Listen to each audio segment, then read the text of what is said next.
आज lecture number 11 है।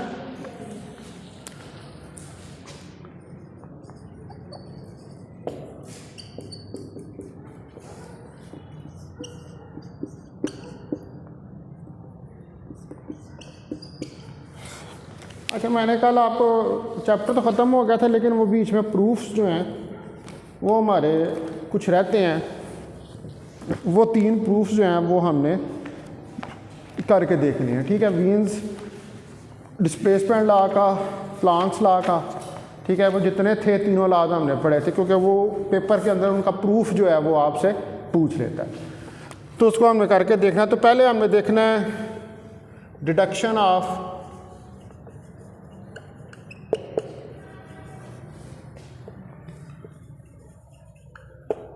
Wien's displacement law from Planck's law, ठीक है। प्लांक्स लॉ से हमने वीन्स डिस्प्लेसमेंट लॉ जो है इसको कैलकुलेट करना के देखना है। तो हमें पता है कि प्लांक्स लॉ जो है वो उसकी spectral radiancy R of lambda जो आपने देखी थी वो क्या थी, 2 pi h c square divided by lambda 5 और 1 ओवर ई की पावर एच सी लैम्डा के बी टी -1। यहाँ पर एच आपको पता है कि कांस्टेंट है, प्लांक कांस्टेंट है, सी वेलोसिटी ऑफ लाइट है, लैम्डा वेवलेंथ है, के बी टी बोल्ट्जमैन कांस्टेंट है, टी टेम्परेचर। ये हमारे पास जो है ये वो इक्वेशन नंबर 1 है जो कि प्लांक्स लॉ है। अब हमें पता है कि वीन्स लॉ के अंदर क्या होता है, वीन्स लॉ होता है lambda maximum multiple by T is equal to constant. तो हमने लैम्डा मैक्सिमम को फाइंड करना है जिसके ऊपर जो स्पेक्ट्रल रेडियंसी है वो भी मैक्सिमम होगी, यानी कि लैम्डा मैक्सिमम हमें चाहिए और इसके लिए जो आर ऑफ लैम्डा है ये भी मैक्सिमम होगा, ठीक है। तो आप किसी चीज़ को मैक्सिमम करना हो तो उसको करने का क्या तरीका होता है, आपने क्या सीखा हुआ है, यू हैव स्टडी कैलकुलस, पढ़ रहे होंगे अभी आप उसका कोर्स कैलकुलस का, उसमें आपको मिनिमाइज करने का या मैक्सिमाइज करने का तरीका बताया गया कैलकुलस के अंदर। किसी चीज़ को मैक्सिमम करना हो तो उसका डेरिवेटिव लेकर 0 के बराबर पुट करते हैं। Do you read this thing before, पढ़ी हुई है पहले, ठीक है। 12 जब भी किसी चीज़ को मैक्सिमाइज करना होता है तो उसका डेरिवेटिव लेके उसको 0 के बराबर पुट करते हैं, ठीक है। तो डी ओवर डी लैम्डा, मैं ये डेरिवेटिव लेने लगा हूँ किसका, आर ऑफ लैम्डा का, और इसको 0 के बराबर पुट करूँगा क्योंकि ये टर्म जो है इसके अंदर पुट करूँगा और इसका डेरिवेटिव लूँगा, ठीक है। तो ये आ जाएगा मेरे पास डी ओवर डी लैम्डा, इसके अंदर ये सारा मैं पुट कर देता हूँ 2 pi h c square lambda 5 1 over ई की पावर एच सी लैम्डा के B T -1 bracket close that is equal to 0, ठीक है जी। ये सारा जो है ये हमारे पास 0 के बराबर आ गया। अब आप ज़रा थोड़ा सा इसको रीअरेंज कर लें कि डी ओवर डी लैम्डा जो है इसको लिख लें कि 2 पाई सी स्क्वायर एच, ठीक है, 2 पाई सी स्क्वायर एच, लैम्डा के ऊपर दे जाए लैम्डा 5 और इसको भी ऊपर ले जाए ई की पावर एच सी लैम्डा के बी टी -1 का inverse that is equal to 0, और ये किसके ऊपर है, lambda is equal to lambda maximum के ऊपर, ये भी lambda is equal to lambda maximum के ऊपर, ठीक है जी। क्लियर है यहाँ तक हमने। अब इसको, अब आप जाहिर बात है कि लैम्डा के ऊपर कर रहे हैं तो लैम्डा तो इसके अंदर भी आ रहा है, लैम्डा इधर भी आ रहा है, तो कौन सी फॉर्म लगेगी डेरिवेटिव की, product form, U V form जो है वो यहाँ पर लगेगी इसके ऊपर। तो यू वी फॉर्म जो है वो आप इसके ऊपर लगाएं, तो मैं लगाने लगा हूँ यू वी फॉर्म। तो E is equal to h C over lambda के B T -1 minus inverse d over d lambda. अब मैं दूसरे का डेरिवेटिव लूँगा 2 pi c square h lambda -5 plus, ठीक है, आगे इसको ऐड कर दें तो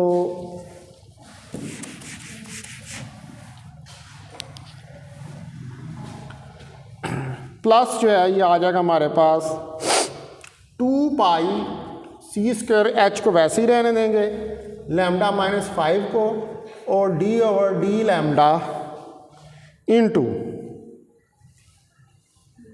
ई की power H C over lambda के बी टी -1 का inverse bracket close, lambda lambda maximum के ऊपर दैट इज इक्वल टू 0। ठीक है, ये हमारे पास आ जाएगा। अब मैंने इसको किस में लिखा है, यूवी फॉर्म के अंदर लिख दिया है इसको। ठीक है, कि एक का डेरिवेटिव लेना है और दूसरी को मैंने जो है वो ऐसे वो राइट डाउन कर दिया। Now I will take its derivative.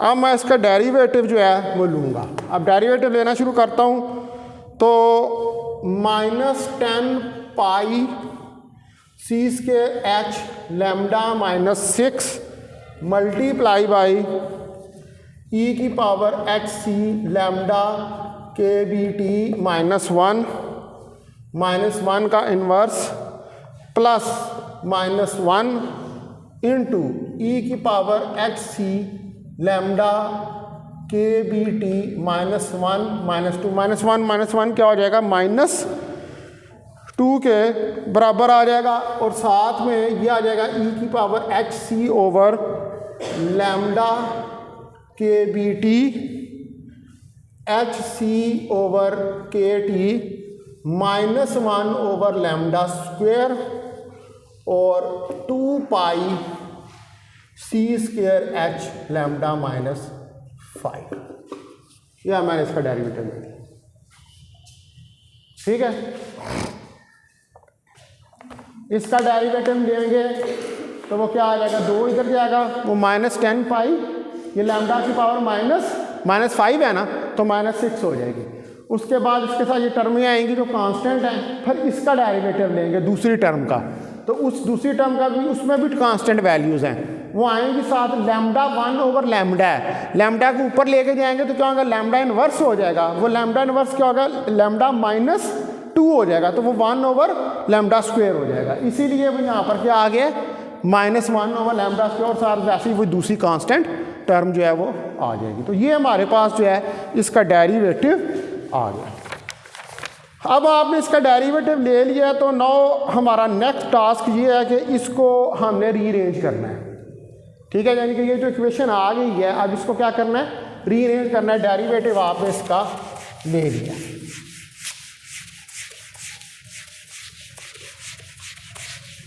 तो जब आप इसको रीअरेंज करेंगे तो ये हमारे पास आ जाएगा -10 पाई सी स्क्वायर एच लैम्डा 6, उस लैम्डा को नीचे ले आए तो वो लैम्डा 6 नीचे आ जाएगा, मल्टीप्लाई बाई 1 ओवर ई की पावर एच सी लैम्डा के बी टी -1 प्लस 2 पाई सी क्यूब एच स्क्वेयर लैम्डा 7 के बी टी और इंटू 1 ओवर ई की पावर एच सी लैम्डा के बी टी -1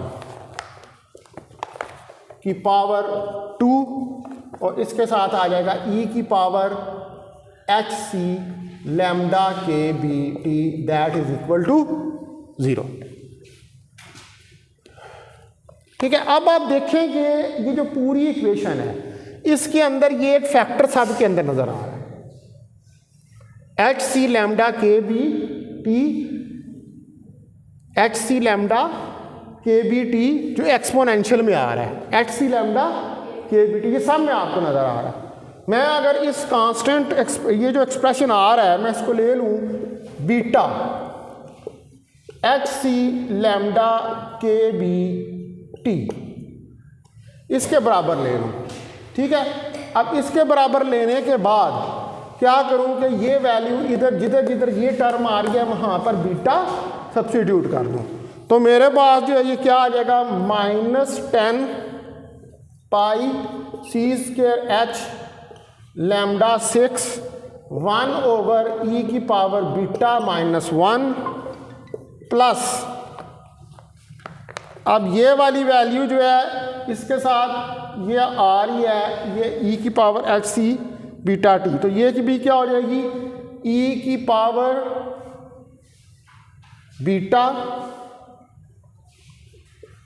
ठीक है जी, ये e⁻β साथ में 2 pi c³ h² lambda 7 kBt और 1/e⁻β -1 का square that is equal to 0, ठीक है। मतलब वो जहाँ पर एच सी लैम्डा के बी टी था वो उस जगह पर मैंने क्या किया बीटा को सब्स्टिट्यूट कर दिया। अब आप इसको फर्दर जो है अगर हम इसको रीअरेंज करें तो मैं अगर इसको उठा के इस तरफ ले जाऊं यानी कि 0 की दूसरी साइड के ऊपर ले जाऊं तो ये माइनस माइनस आपस में कैंसिल हो जाएंगे, तो ये आ जाएगा 10 पाई c² h लैम्डा 6 1/e⁻β -1, तो that is equal to 2 pi c³ h² lambda 7 kBt 1/e⁻β -1 e⁻β, यही आएगा। अब इसमें देखेंगे ये कटेगा इसके साथ, ये कटेगा इसके साथ, ये पाई कटेगा इसके साथ, ये सी कटेगा इसके साथ, ये एच कटेगा इसके साथ, ठीक है। ये सारी कटिंग हो जाएगी जो जो चीज़ें यहाँ पे कटती हैं। अब ये जो कटिंग होगी इसके बाद जो मेरे पास एक्सप्रेशन रह जाएगा, ठीक है, वो मेरे पास एक्सप्रेशन रह जाएगा 5e⁻β -1, ठीक है, 5e⁻β -1 hc/लैम्डा kBt e⁻β -1 का स्क्वायर, मेरे पास ये वाला एक्सप्रेशन बच जाएगा। तो ये क्या चीज़ है ये वाली, ये भी बीटा ही है, ये भी बीटा ही है, तो 5/e⁻β -1 बीटा e⁻β -1 का स्क्वायर, तो ये स्क्वायर एक दफ़ा इसके साथ कैंसिल हो जाएगा, तो ये आ जाएगा 5 बीटा e⁻β -1। इस तरफ ले आए तो और इसको उस तरफ ले जाएं तो ये हो जाएगा e⁻β -1 e⁻β और β/5।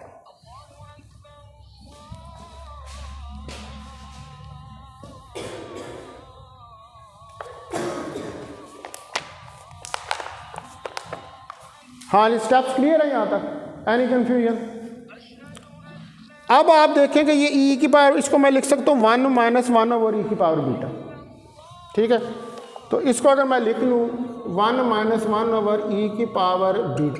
दैट इज इक्वल टू β/5, ठीक है। और इसको लिख सकता हूँ 1 - e⁻β β/5।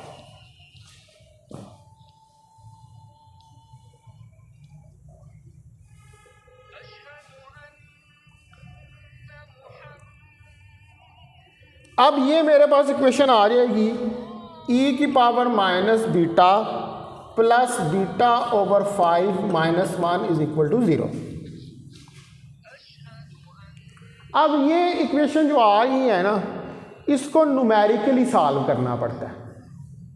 ठीक है, ये कैसा की जाती है, न्यूमेरिकल सॉल्व की जाती है। न्यूमेरिकल आजकल सॉल्व करने के लिए बहुत सारे सॉफ्टवेयर हैं, C++ के अंदर सॉल्व हो सकती है, पाइथन में हो सकती है, मैथमेटिका में हो सकती है, ठीक है, और बहुत से मैटलैब में हो सकती है। लेकिन अभी फ़िलहाल हमें यहाँ पर इसको सॉल्व करने की ज़रूरत नहीं। हम इसको सॉल्व करने का तरीका पढ़ेंगे आगे, जब आप कंप्यूटेशनल फिज़िक्स का कोर्स पढ़ेंगे उसके अंदर, कि कैसे हम न्यूमेरिकली जो है वो चीज़ों को सॉल्व करते हैं। तो हम इसको न्यूमेरिकली जब सॉल्व करेंगे, मैं यहाँ पर डायरेक्ट इसका आंसर लिख रहा हूँ इस इक्वेशन का। इसका न्यूमेरिकली जब हम इसको सॉल्व करेंगे तो उसमें बीटा की वैल्यू जो है वो 5 के बराबर निकल आएगी आफ्टर द न्यूमेरिकल कैलकुलेशन। और वो न्यूमेरिकल कैलकुलेशन जो है वो पहले तो जिस ज़माने में ये इन लोगों ने किया था, इन्होंने तो हाथ के साथ किया था। वो इटरेशन मेथड होता है, उसमें वो वैल्यू निकालते जाते हैं। लेकिन अब जो है वो कंप्यूटर के ऊपर बड़ी इजीली इसको सॉल्व किया जाता है सॉफ्टवेयर के अंदर डालकर। तो इसकी बीटा 5 जो है वो वैल्यू आ जाएगी। अब आप देखेंगे ये बीटा आपके पास 5 वैल्यू निकल आई। ठीक है, तो बीटा जो है ये 5, बीटा की वैल्यू है HC over lambda maximum k BT, यही वैल्यू है। तो lambda maximum multiply by T is equal to HC over 5 k B। अब H क्या कांस्टेंट है, कांस्टेंट है, C क्या है, कांस्टेंट है, KB क्या है, कांस्टेंट है, 5 क्या कांस्टेंट है, ये सारी वैल्यूज कांस्टेंट है।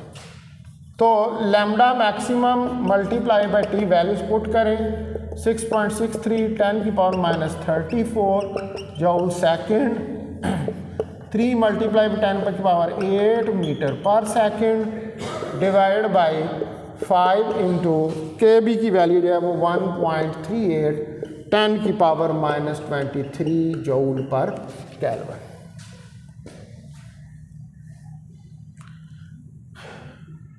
ठीक है जी, आप ये सारे कांस्टेंट आप कैलकुलेट करेंगे तो ये हमारे पास आ जाएगा lambda maximum multiply by T is equal to 2.883 multiply by 10 की पावर 3, और इसको आप लिख सकते हैं 0.002883, और राउंड ऑफ करके अगर इसको लिखें तो lambda maximum multiply by T is equal to 0.0029 milli kelvin.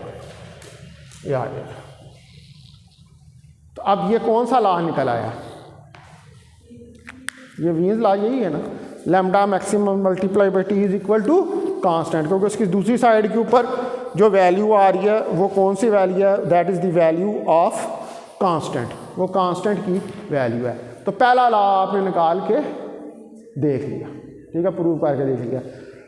Paper के अंदर वो ये पूछ सकता है कि आप ये वाला लॉ जो है उसको प्रूव करके दिखाएं, इसलिए ये आपको लॉ जो है मैंने इसको प्रूव करके दिखाया है। नो, अब हमारे पास एक और लॉ भी था, वो था स्टीफन बोल्ट्जमैन लॉ।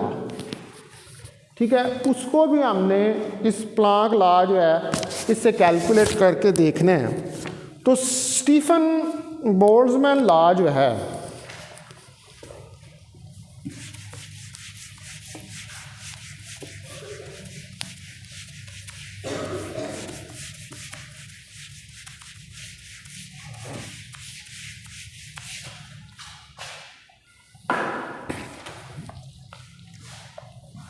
तो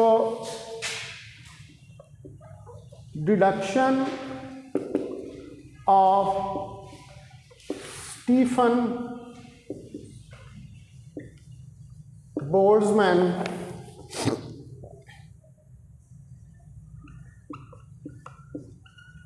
लॉ फ्रॉम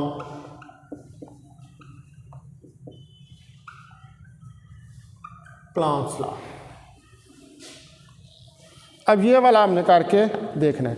तो हमें प्लांक लॉ का तो पता है कि उसकी स्पेक्ट्रल रेडियंसी बराबर होती है R of lambda is equal to 2 pi C square h over lambda 5 1 over ई की power H C over lambda के बी टी माइनस 1।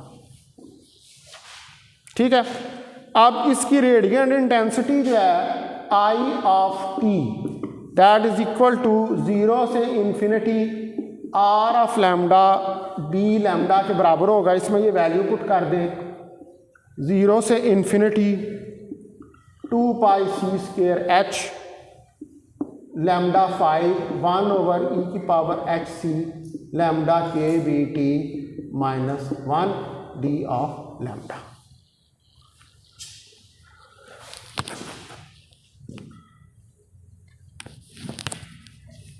ठीक है, इसको अब मैं फर्दर लिख सकता हूँ कि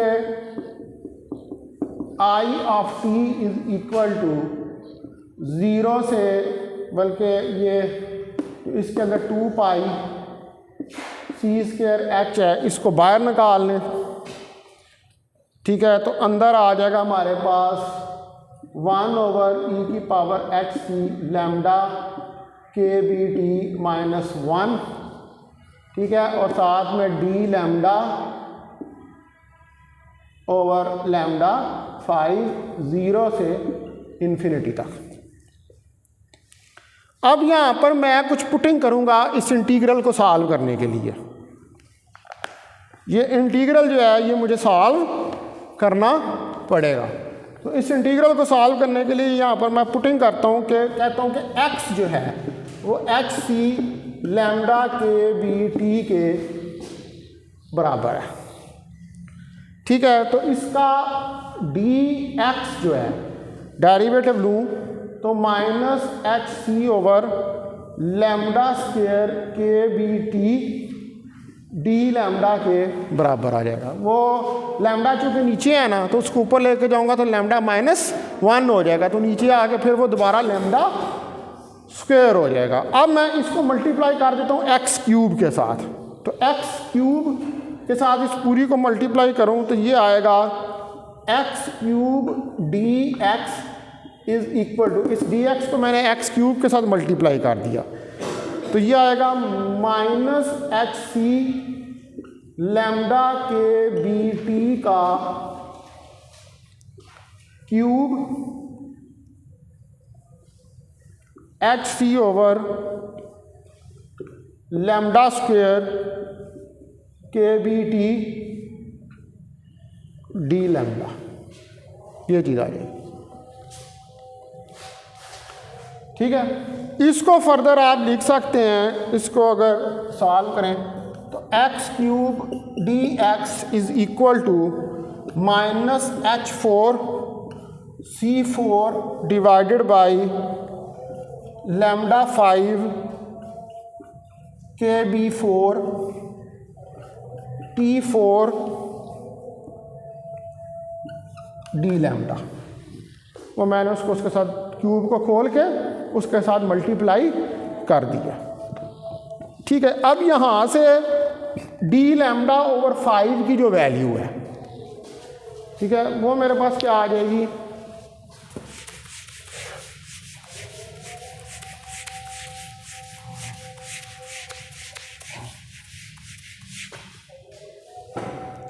तो डी लैम्डा ओवर 5 जो है ओवर लैम्डा 5, इसकी वैल्यू आ जाएगी माइनस के बी 4 टी 4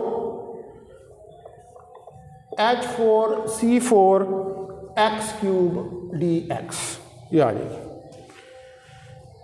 अब यही वैल्यू उस इंटीग्रल के अंदर सब्स्टिट्यूट कर दें कि अब आपने डी लैम्डा ओवर 5 की वैल्यू निकाल लिया। वो देखो ना, इधर ये आ रहा था डी लैम्डा ओवर 5, तो डी लैम्डा ओवर 5 की वैल्यू जो है वो निकल आई है। तो वो डी लैम्डा ओवर 5 की वैल्यू जो है यहाँ पर पुट करें तो ये आ जाएगा I of T is equal to minus 2 pi h c square के बी 4 टी 4 0 से infinity x cube D x e की पावर एक्स माइनस 1। अब ये जो इंटीग्रल होता है ना ये वाला, ये भी न्यूमेरिकली सॉल्व होता है, ठीक है, और इसकी वैल्यू बराबर होती है π4/15 के। ये सिम्पसन रॉब्सन मेथड होता है जिससे न्यूमेरिकली इंटीग्रल्स को सॉल्व किया जाता है, पढ़ेंगे आप आगे जाके। लेकिन यहाँ पर भी मैं इसकी डायरेक्ट वैल्यू जो है वो π4/15 जो है उसको सब्स्टिट्यूट कर रहा हूँ। तो ये हमारे पास अब जो है ये क्या बन जाएगा कि अब आपके पास जो है जो लिमिट है, ठीक है, लिमिट ये 0 से इन्फिनिटी तक लिमिट जा रही है, लेकिन हमने इसके अंदर सब्स्टिट्यूशंस की हैं, ठीक है, क्योंकि x को हमने पुट किया था, यानी कि x हमने क्या लिया था, hc/λ kbt ये लिया था। तो अगर if lambda goes to infinity, lambda infinity हो, तो इसके अंदर फिर ये x hc/इन्फिनिटी आ जाएगा, तो ये क्या हो जाएगा 0, ठीक है ना, ये 0 के बराबर हो जाएगा। इसका मतलब है कि लिमिट चेंज हो जाएगी, ऊपर 0 आ जाएगा, नीचे इन्फिनिटी आ जाएगा, ठीक है। तो ये आएगा I of t is equal to minus, और बल्कि माइनस को भी अगर आप ऑब्जॉर्व कर दें तो फिर जो है वो 0 से ही इन्फिनिटी हो जाएगा।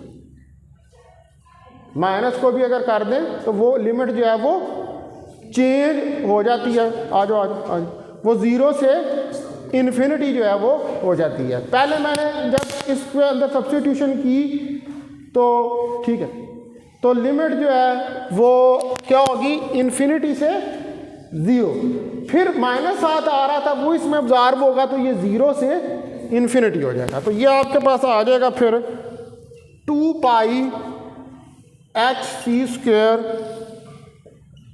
kb4 t4 h4 c4 0 से इन्फिनिटी x³ dx ex-1, ये ठीक है जी, ये वैल्यू हमारे पास आ गई।